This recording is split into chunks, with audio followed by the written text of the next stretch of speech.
नमस्कार, मैं रीमा प्रसाद। इस वक्त आप देख रहे हैं न्यूज़ 18 इंडिया। महायुद्ध में रूस को भारी नुकसान की खबर है।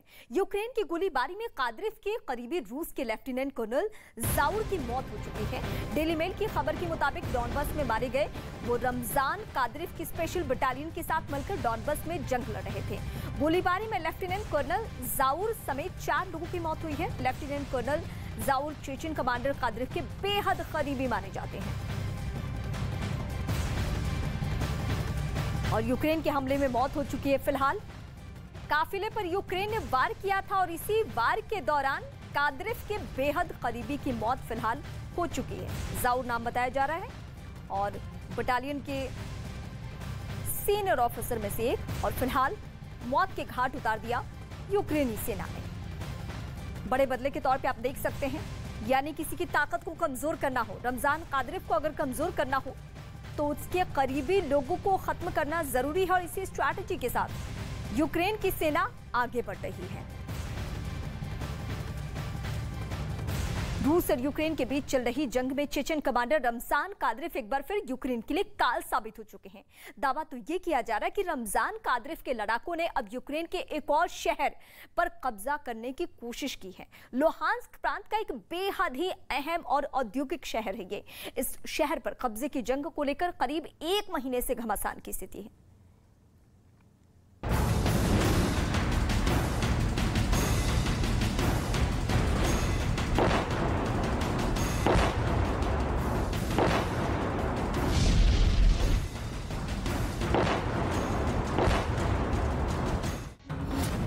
यूक्रेन में फिर काल बने कादिव के लड़ाके।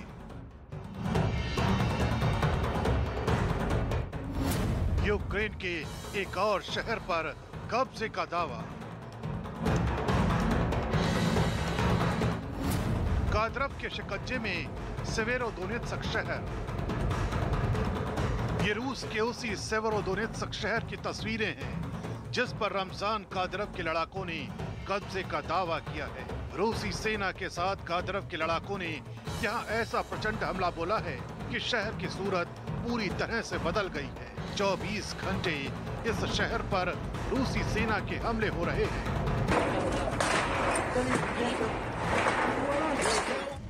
कहीं तोप के गोलों से दुश्मन को टारगेट किया जा रहा है, कहीं मिसाइल हमलों की मार यूक्रेन की सेना के पैर उखाड़ रही है। पूर्वी यूक्रेन के शहर में ज़ेलेंस्की की सेना के लिए चुनौती इसलिए और बढ़ गई है क्योंकि उन्हें 3 मोर्चों पर एक साथ जंग लड़नी पड़ रही है। सेवेरोदोनेत्स्क शहर में यूक्रेन के लिए जंग का पहला मोर्चा रूसी सेना रही, दूसरा चेचन लड़ाके और तीसरा यूक्रेन के विद्रोही।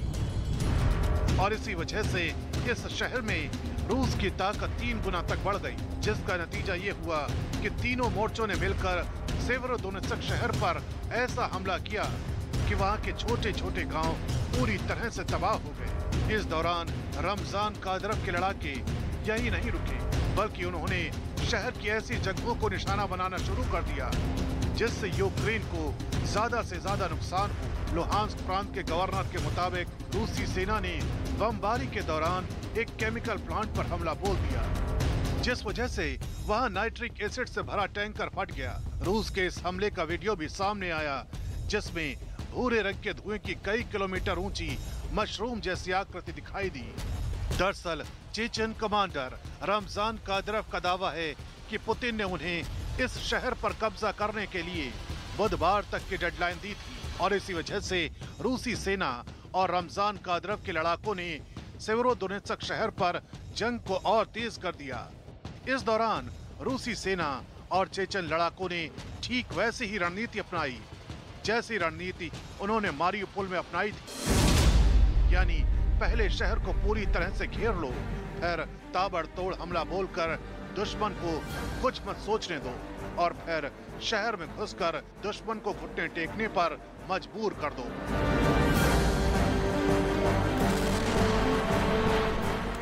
दावा किया जा रहा है कि सेवेरोदोनेत्स्क शहर में भी कादिव की ऐसी ही तरकीब काम आई और पूरे शहर पर रूस का कंट्रोल हो गया। खुद रमजान कादिव ने एक वीडियो जारी करके इसका ऐलान किया। Severodonetska dagen. रमजान कादिरोव के दावे के मुताबिक उनके लड़ाकों और रूसी सेना ने शहर पर पूरी तरह से कब्जा कर लिया है और अगर वाकई ऐसा हो चुका है तो फिर पूरे डॉनबास पर बड़ा खतरा मंडराने लगा है।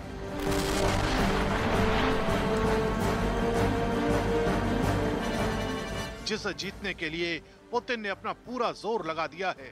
मारियुपोल पर कंट्रोल होने का दावा करने के बाद रूसी सेना, चेचन लड़ाके और यूक्रेन के विद्रोही अब पूरी ताकत से डॉनबास के इलाके में हमला बोल रहे हैं। उनके निशाने पर सबसे पहले लुहांस्क के 2 शहर आए, जिनमें वहां के सबसे बड़े शहर सेवेरोदोनेत्स्क पर कब्जे का वो दावा कर रहे हैं। सेवेरोदोनेत्स्क के बिल्कुल बगल में लुहांस्क प्रांत में ही आने वाला दूसरा शहर लिसिचांस्क उनका अगला निशाना है। यूक्रेन के पूर्वी इलाके में चल रही जंग के बीच तो यहाँ तक दावा किया गया कि पुतिन ने रमजान कादिरोव को डोनेट्स्क जीतने के लिए 1 जुलाई तक की डेडलाइन दी है, यानी ठीक 1 महीने बाद कादिरोव को डोनेट्स्क पर भी कब्जा जमाना है। लेकिन कादिरोव भले ही कितने बड़े दावे करें, ये इतना आसान भी नहीं है, क्योंकि चेचन कमांडर रमजान कादिरोव के दावे को नकारते हुए यूक्रेन ने सेवेरोदोनेत्स्क के सिर्फ 70% हिस्से पर ही रूसी सेना का कब्जा होने की बात कही है। यूक्रेन की सेना के मुताबिक सिर्फ सेवेरोदोनेत्स्क में ही नहीं बल्कि लिसिचांस्क में भी उसके जवान पूरी ताकत से लड़ रहे हैं। Туда прилетают большие калибры, к сожалению, в Лисичанск прилетает। इसके साथ ही यूक्रेन ये भी दावा कर रहा है कि लिसिचांस्क शहर की 1-1 इंच जमीन पर अभी भी उसका कब्जा है। हालांकि यूक्रेन ये भी मान रहा है कि सेवेरोदोनेत्स्क के ज्यादातर इलाकों पर रूस अपनी पकड़ बना चुका है।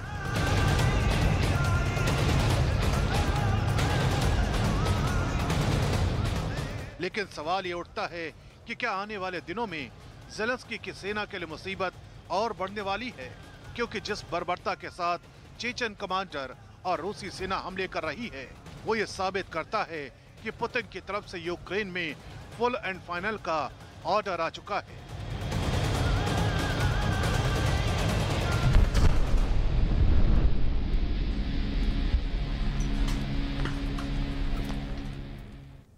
रूस यूक्रेन महायुद्ध से जुड़े इस वक्त की बड़ी खबर हम आपको बता रहे हैं, जहां तीसरे विश्व युद्ध की आहट एक बार फिर से बढ़ चुकी है। रूस की सरकारी मीडिया का बड़ा दावा है कि यूक्रेन में स्पेशल ऑपरेशन खत्म हो चुका है और अब तीसरा विश्व युद्ध शुरू हो चुका है। इतना ही नहीं, रूस की सरकारी मीडिया ने नाटो पर विश्व युद्ध थोपने का आरोप लगाया है। तो रूस की सरकारी मीडिया का दावा और सरकारी मीडिया के हवाले से ये खबर मिल रही है कि यूक्रेन के ऊपर जो स्पेशल ऑपरेशन चल रहा था रूस का, खासकर पुतिन की जो स्ट्रैटेजी थी वो पूरी तरीके से अब कामयाब होती हुई नजर आ रही है। हालांकि ऐसा क्यों कहा जा रहा है? क्योंकि रूस के सैनिक अभी भी मौजूद हैं। क्या जो टारगेट किया गया था कि हर हाल में, हर सूरत में यहाँ से लोगों को बेदखल कर देना है, पूरे शहर को, हर इलाके को खंडर में तब्दील कर दिया जाना है, क्या इन्हीं तस्वीरों को देखने के बाद रूस की तरफ से ये संकेत मिलने शुरू हो गए हैं कि ऑपरेशन सफल रहा, या फिर दुनिया को संदेश देने की कोशिश कि हमने जो कहा वो कर दिखाया?